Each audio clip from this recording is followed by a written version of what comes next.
నమస్తే అన్న, అందరికీ నమస్కారం. ఈ లోకంలోకి ఎలాగ వచ్చామో మళ్ళీ అలాగే తిరిగి వెళ్లాల్సి ఉంటుంది.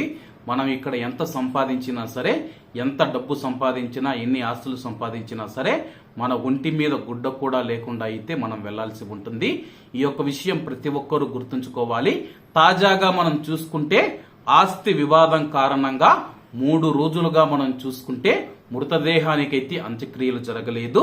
వివరాల్లోకి వెళితే ఆస్తి వివాదం కారణంగా 3 రోజులుగా మృతదేహానికి అంత్యక్రియలు చేయని విషాద ఘటన ప్రకాశం జిల్లాలో జరిగింది.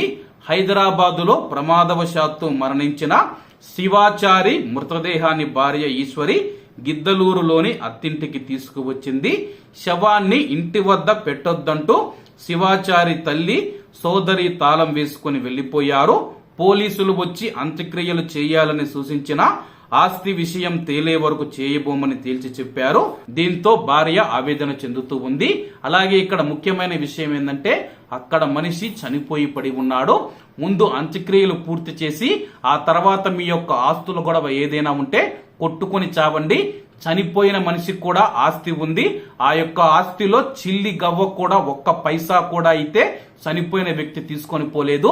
రేపు మీరు చనిపోయినా కానీ, నేను చనిపోయినా కానీ, ఎవరు చనిపోయినా కానీ ఒక్క రూపాయి కూడా, ఒక్క పైసా కూడా, ఒక్క ఇసుక రేణువును కూడా మనము ఇక్కడ నుంచి అయితే తీసుకువెళ్ళలేము.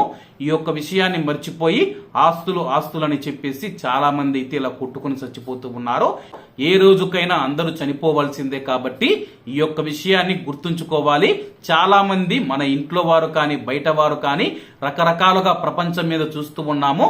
ప్రతిరోజు చాలా మంది చనిపోతూ ఉన్నా సరే, మనము ఇక్కడ శాశ్వతం అని చెప్పేసి తిష్ట వేసుకొని ఇక్కడే కూర్చుంటామని చెప్పేసి చాలా మంది భావిస్తూ ఉన్నారు.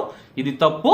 సొంత కొడుకు చనిపోయినా సరే తల్లి తనకు ఆస్తే ముఖ్యమని చెప్పేసి ఆమె అయితే ఇంటికి తాళాలు వేసి వెళ్లిపోవడం చాలా బాధాకరం. ఏది ఏమైనా సరే అతని యొక్క అంత్యక్రియలు జరిగాయని చెప్పి మనకైతే సమాచారం అందుతూ ఉంది.